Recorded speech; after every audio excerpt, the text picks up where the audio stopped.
Come Thanksgiving, my team's like, okay, we've been down here for 7 months now on this 2-week standby, like a 3-month train up and then 2 weeks. Like, we're going home for Thanksgiving. If shit pops off, we're on a bird, we're coming back, right? Like, the embassy approved it, everything's good, you guys hit it. So my whole team flies back home. It was just me and a couple guys that were there. And they took a little bit of a vacation while they were there. That's why we're leaving names out of it. But as soon as they left, the embassy call, so the talk phone starts ringing, answering. It's like, hey, the ambassador and his 4-star, like a 4-star general, and then the Colombian's counterpart, 4-star guy, I want to come down and see like a demonstration of your capabilities. And I was like, okay. So when are they coming? So this is the week of Thanksgiving, right? So they call on Tuesday, hey, we're coming down on Friday. I was like, oh boy, okay. Sounds great. We'll get it done. So I leave like 9,000 messages on my teammates' phone. Of course, they're not answering. They're off doing whatever they're doing, right? Like, great. So I get the guys and I tell them, okay, here's what we got going on. We're going to have to put on this kind of dog and pony show. Like, this will be Assault Team 1. This will be Assault Team 2. Here's this little compound. They have this big bleacher set up where they're looking kind of like down into this compound. And it was all paint rounds, but they wanted live explosives. So I was like, great. I don't have any op fund, right? So I get in the truck, go downtown and buy, like, on my own dime, right? I'm buying 2x4s and plywood to make doors so that we can blow these doors up for this demonstration. But it's my dime, right? So I roll in and I'm like, the shittiest plywood you got, right? This dude sold me this plywood that was so thin, like it only had one side. It was ridiculous, right? One ply. Yeah. So we get up, my guys are training, like, here's what we're doing. This guy's going to be a casualty. You guys will fix them up. This whole thing's all choreographed out so it looks sharp. And I build these doors, and then I call a sister team that's in country on another part of the base. And I was like, hey, I need one more guy to run the stack because we can't have these guys doing the demo. So they sent a guy over that at the time I didn't know him. We became real good friends after this because of kind of what happened. And then we rubbed shoulders on a couple other deployments and a couple different things, but super, super cool dude. But so keep in mind, right? Matty Nelson's entire Green Beret career is graduated Q course, got the group, went straight to Afghanistan, wrecked shop in Afghanistan, doing just direct action stuff, went to Brazilian jungle school, got a month off to get some sleep. And now I'm in Colombia doing this event for the ambassador and a couple of 4-star generals on both sides of Colombian American fence, right? So I've never built wraps, like I've never built door charges that weren't for like big metal Afghanistan doors. So I build these flex linear charges, which is like a sticky tape roll up charge. And in Afghanistan, to blow these big gates and hinges off and stuff, you do 5 80-inch pieces of deck cord with kickers at the top and the bottom and a kicker for the lock in the middle. So it caves the door and the lock, and then the rest of it just pushes in. But that is, like, for people that don't know this, 5 80-inch pieces of deck cord is a lot of explosive.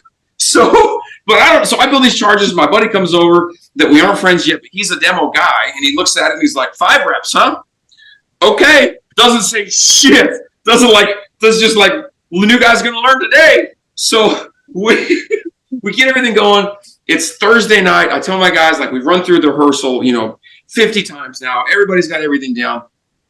And they're like, hey, everything looks good. We just have to add the music to it. And I was like, we're professional soldiers. Like, we're not assaulting to music. And they're like, you're an American. You don't get it. There's 50 of us. There's one of you. We're assaulting to music. Like, okay, deal.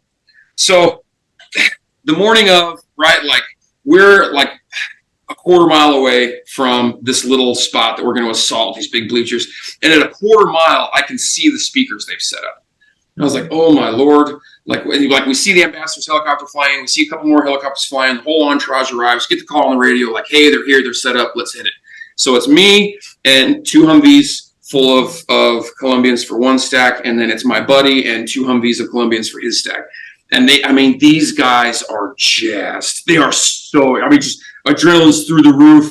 They get the call and they're just, wide open on these Humvees. Red line as fast as they can go, right? And at that speed with 4 Humvees at a quarter mile, we could still hear the music they were playing.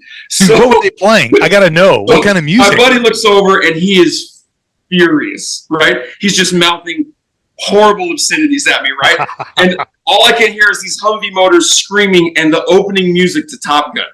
So we're flying and just like, oh my gosh, like just bury me now. Like, what are we doing? So we get there, guys pile out, dudes stack up on the door.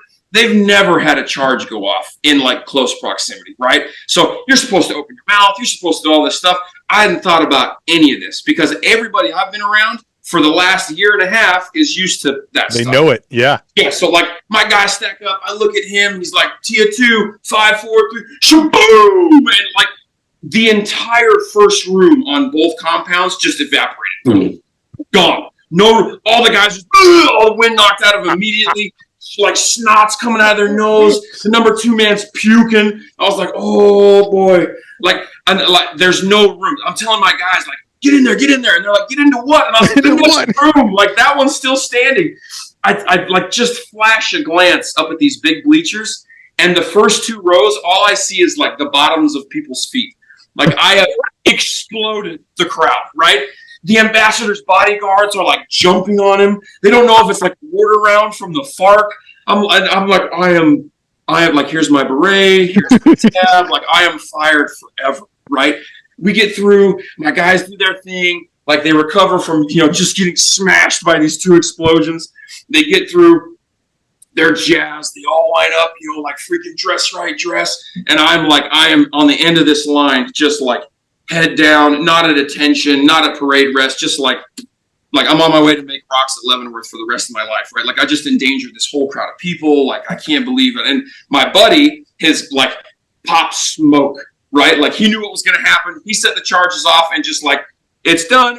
He went into straight like escape and evasion mode right out of the back of this big, so I'm looking around like I'm the only American there. I'm like, great. So I'm just like, ugh, I'm toast, right? The 4-star general from the American side happened to be from the Air Force, and he was a dentist. So he hadn't been a practicing dentist for a while. He was obviously in the administrative or whatever, but he had no idea what was supposed to happen. Like the ambassador got evac'd and exited by his crew of bodyguards. So it's this Colombian 4-star, and he's shaking everybody's hand, kind of muddling through his Spanish, and he gets to me, and he like his head is all he's got splinters in his face, like he's bleeding, and he hands me this coin. He hands me this. That's what we like to see, Sergeant Nelson, and then like stumbles off, all like just blown to pieces. And I was like, what just happened? Like I cannot believe I got away with this. Oh my gosh! Like I was in, like thank goodness, because I would have been like so just whoo. But that was like your Brazilian jungle school straight to this. That mission got canceled after I blew the ambassador up and this 4-star general and their whole like Colombian entourage with enough ribbons that have a hinge on it, just smoked the whole crowd. And then that mission ended up getting canceled like a month later, and I got pulled out of country, and we ended up going back to Afghanistan just by ourselves without that unit. But just I don't think I've ever told that story before on a. Oh my gosh! I am so glad you have.